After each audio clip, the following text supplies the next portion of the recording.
ড্রাইভারকে ওস্তাদ বলে ডাকি। সে আমার শিক্ষক, আমি তার ছাত্র। ড্রাইভার অনেক সময় গাড়ি থেকে এখানে ওখানে চলে যায়, গাড়ি ধোয়া মোছার পরে হয়তো কোনো ব্যতিক্রম হয়ে গেল, তখন আমরা স্টিয়ারিং গাড়ি সরালরা করি, সাইড মাইট করি। আমি গাড়ি সিগন্যাল দেই, আমার বাম পাশে কোনো সমস্যা হলে আমি ড্রাইভারকে বলবো, সে আমার সিগন্যাল ফলো করবে। শুধু ড্রাইভার গাড়ি চালালেই তো ড্রাইভার গাড়ি চালাতে পারে না, একটা হেল্পারের উপরে গাড়ি চালানো ভালো মন্দ ডিফেন্স করে। যেহেতু বাম পাশে ড্রাইভার দেখতে পারে না, তো হেল্পারের দায়িত্ব বাম পাশে তার সাইড গুলো দেখা আর কি। আমি দীর্ঘ 8 বছর যাবত আছি, আমি কাজ করছি রংপুর টু ঢাকা পর্যন্ত। আমি নিউ শৌখিনে ছিলাম, শামুকামে আছি, তারপরে হলে আরবি গাড়ি ছিলাম। যখন অভিজ্ঞতা হয়ে যাবে, আস্তে আস্তে যখন অভিজ্ঞতা হয়ে যাবে, তখন প্রমোশন বেড়ে যাবে।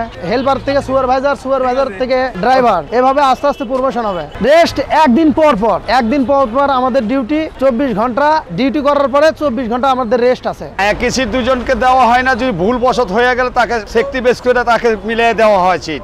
আমার ঢাকা এক্সপ্রেস এসকে আছে, তারপরে আছে আপনি ভিআইপি ট্রাভেলস, তারপর রুজিনা এন্টারপ্রাইজ, তারপর সে আছে মিথিলা। বিভিন্ন পরিবহন সেক্টরে যেখানে বেশি পাই সেখানেই কাজ করি। আমার সর্বোচ্চ 6 হইতে 8 ঘন্টা জার্নি করি। সমস্যার সৃষ্টি হয় আছে সময় থেকে লোকটা ওখানে নামায় দেওয়ার পরে বা একটু রাস্তা দূরে গেলে যাতে আমাকে 2 কথা বলতে পারে, তাকে সেফটি বেস করে নিতে হয়, তাকে ভালোবাসা দিতে হয়। ভাই আমার ভুল হয়েছে, ঘুমের তালে হয়ে গেছে, কেন এই লোকটা নামবে অমুক জায়গায় যেমন একটু ভুল বসত একটু দূরেও চলে যেতে পারে।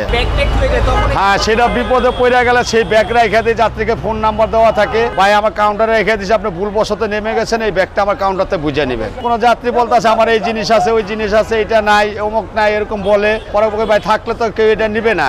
আর আপনি যেটা বলতেছেন সেটা আবার মাঝে মধ্যে ভুলও বলতেছে সে। গাড়িতে ওঠার সময় গাড়ির সবকিছু ঠিক আছে কিনা, আমাদের চাকা, মোবাইল, আপনার সবকিছু যে কোনো সমস্যা আছে কিনা এগুলো চেক করার পর আমাদের সুপারভাইজার আছে, তাদের যে চেক করার লোক আছে, এই চেক করে ক্লিয়ারেন্স দেবে যে ওকে আপনার গাড়ি ঠিক আছে, তখন আমরা গাড়িটা এখান থেকে স্টার্ট দেবো। ওঠার পর আমার দায়িত্ব, আমার এখানে মিটার বোর্ড আছে, এখানে আমার সুইচ দিলে সবকিছুই শো করবে আমার সবকিছু ঠিক আছে কিনা।